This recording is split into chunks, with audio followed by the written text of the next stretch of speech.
I'm Todd for G66. Welcome to another Tuesday tone tip. Today, I want to dial in a sound that some people absolutely love and some people absolutely despise, but you cannot discount that it's an absolute classic tone associated with an entire era of music. And I'm talking about that kind of plasticky 80s LA session guitar sound with lots of chorus and pitch detune and basically glorious time-based effects laid over a really crystal clean sound.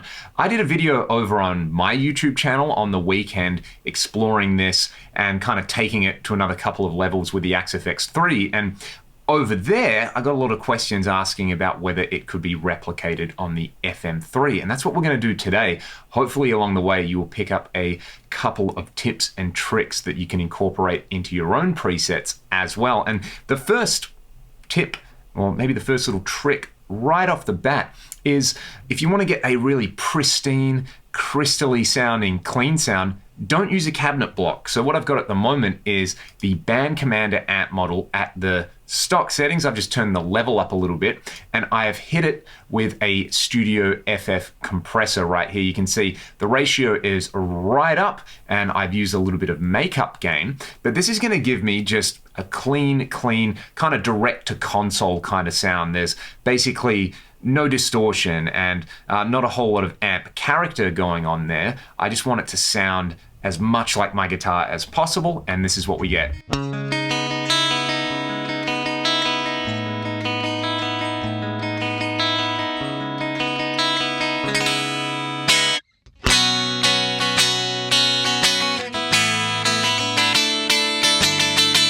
That kind of thing. It almost sounds like a piezo on an acoustic guitar or something like that. So this kind of sound can actually be really useful for your kind of clean intros and things like that. The next thing I'm going to do is put the concert hall reverb on right here. I've got the time at about 3 seconds, mix at about 30%. This on its own is just a really beautiful clean sound.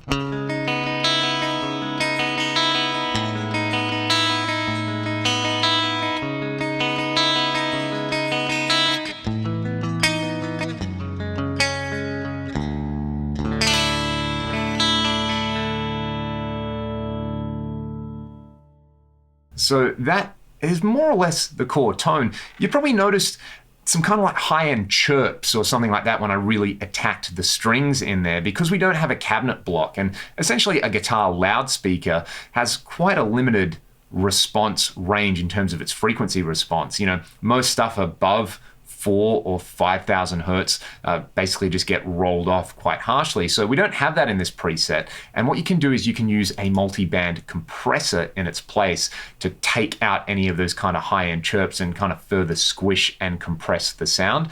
It's part of the whole sound of that era as well. So this is what I've dialed in with the multi-band comp. You can see I've set the low crossover at about 100 hertz. I want most of my low end to remain uncompressed, and I've really slammed the high end above 4,500 hertz. Again, that kind of like 4 to 5K range where a guitar speaker would just start rolling everything off. What we're going to do is instead compress that particular range there. I've used a long release on the high end and a slightly shorter release on the kind of mid-range band in there. But this is what we get once we have this multi-band compressor engaged.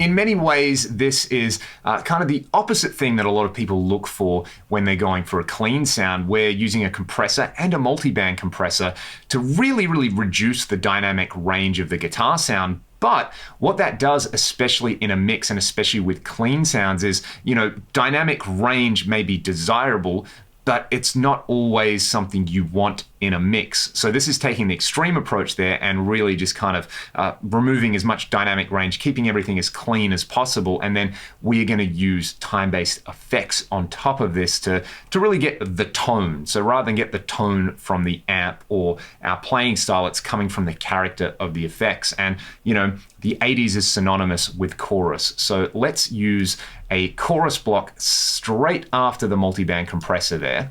And it defaults to the analog stereotype, which I think sounds fantastic. Have a listen.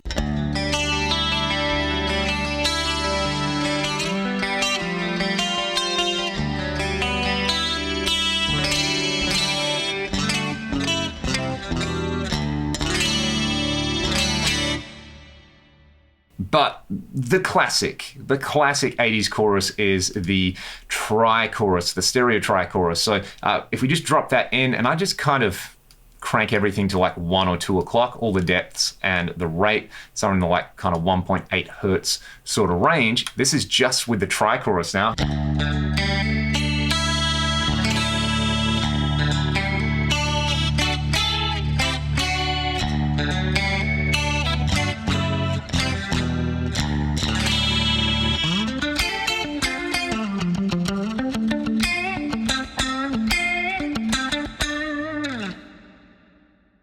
Lush. But it's not just about chorus. We want to add some stereo pitch detune on there, which, you know, a lot of people consider stereo detune like chorus for people who don't like chorus. So let's branch out in parallel. I'm going to add a pitch block and I'll connect that up here. It actually defaults to the dual detune, which I'm happy about. Let's crank the mix up to 100% and set the bypass mode to mute effects in because it's in parallel. I'll also set the input mode to stereo. So what I want to do here is just slightly detune the left channel of my guitar and slightly reverse detune the other channel of my guitar. So it's kind of one is slightly tuned up, one is slightly tuned down. And let's pan those two voices left and right. And let's go for, this is the classic Mike Landau SPX 90 setting. If we go, you can either go up 13 or down 13 and 11 on the other side. And, you know, just a little bit of delay to offset that. I think it's something like 4 and 9 milliseconds. I might have these the wrong way around. It doesn't really matter too much. Just experiment with something between like 10 and 20 cents either side, depending on how much detune you want. Now we're really starting to hear some of this kind of studio magic. The guitar has chorus on it. It also has this detune, which is going to make it sound super wide.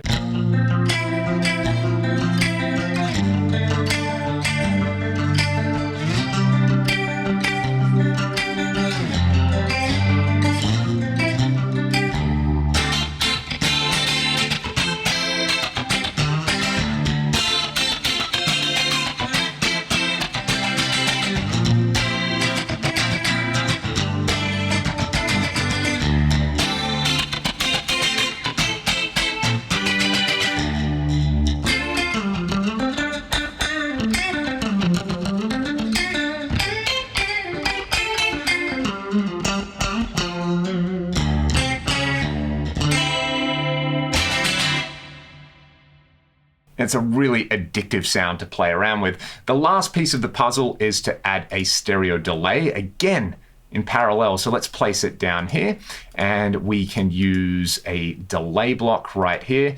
What I like to do is use the stereo digital delay, digital stereo as it's called right here. Let's crank the mix up to 100% to start off with, and let's immediately do this. Let's set the left-right time ratio to 75%. It's going to automatically adjust the feedback, which I really like because that will give you like an equal fade out on either side. Let's just really quickly have a listen to how this sounds.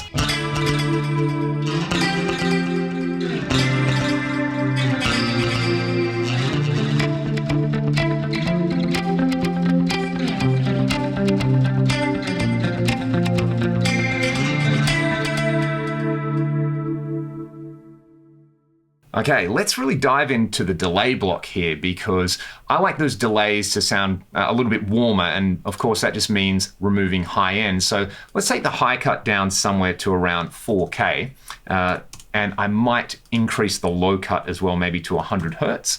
Let's just really quickly have a listen to what it sounds like once we've EQ'd our delays.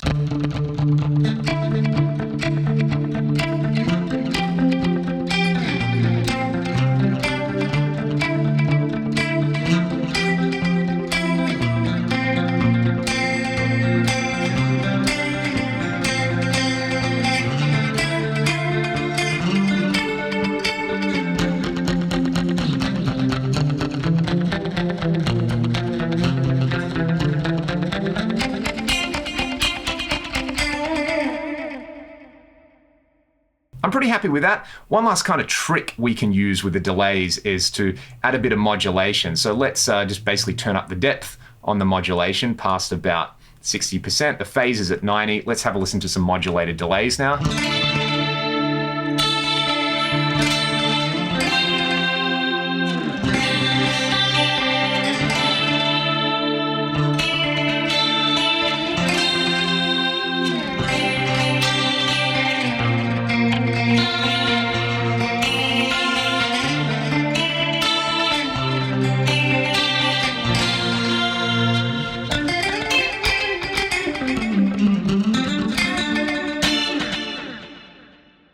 Excuse the clams right there, but you can get in there and really fine tune that. You might want to increase the rate or change the waveform type on your modulation. I'm pretty happy with where it's at the moment, but by all means experiment with that. Modulated delays are a beautiful thing. You could also increase or decrease the high cut and the high cut slope right here. For example, if you use a slope around 36 dB per octave, it's actually going to cut out way more of that high end.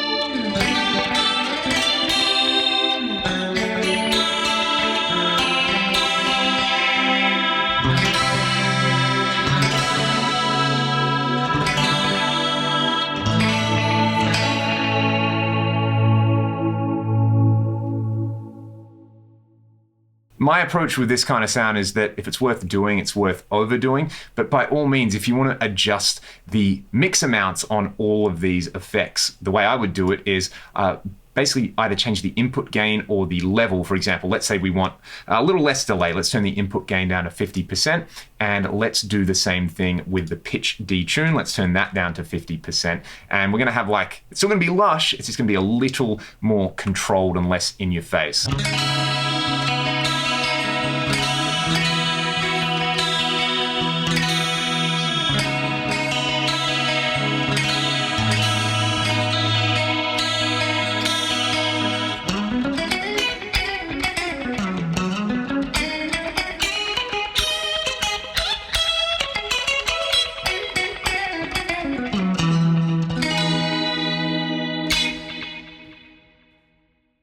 You know what? I'm actually pretty happy with that. I think you hear more of the character of that kind of magical sounding tri-chorus in there. Of course, you can experiment with different choruses in there. One of my favorites is the dimension chorus. I think I tend to go with dimension 2 right here and just kind of turn the depth down, and yeah, you're pretty happy.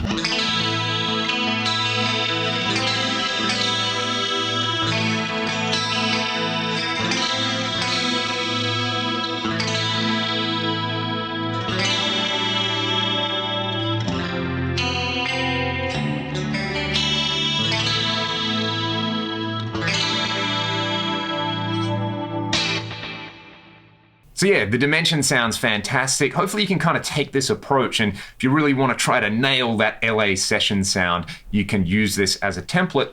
Alternatively, you could use it as a starting off point to kind of create a new sound and try a different time-based effect like a flanger or a rotary speaker, try a multi-tap delay, or try the pitch crystals in the pitch block, a different type of reverb, no reverb, whatever you like, just because, the amp modeling sounds so amazing in these units. It doesn't mean that you have to use it all the time. You can go for sounds that maybe objectively on their own you would never kind of consider a good sound, but in the context of a mix or in the context of a particular style, they just work. And if it sounds good, it is good. That's the golden rule. So I hope there were some really neat little tips and tricks in this video.